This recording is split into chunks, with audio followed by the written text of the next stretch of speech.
This video will take you through the process of how to rename rooms. So there will come a point in the life cycle of the project where the architect will change the room names. Now you can double click in a room individually, just double click in its profile and change the room name quite simply.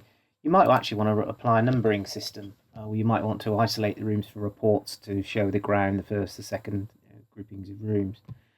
So all we need to do is go to the edit menu, go to rename rooms, and we have some choices available. So first of all, I'm going to filter out by ground floor, so you can filter by floor. We've got several choices. We can replace text. So I could replace GND with any other text, so it'll find the letters GND and replace with whatever you type in. I could renumber them, or I could add text. So if I go for the renumber option, I can start at 100 to represent the ground floor room, type in 100 there, select OK, and that will then renumber those rooms with a suffix giving the room name on the listing. You can also add text. I mean, here we can see the floor is reflected in the room name, but I could also add text if I wanted to.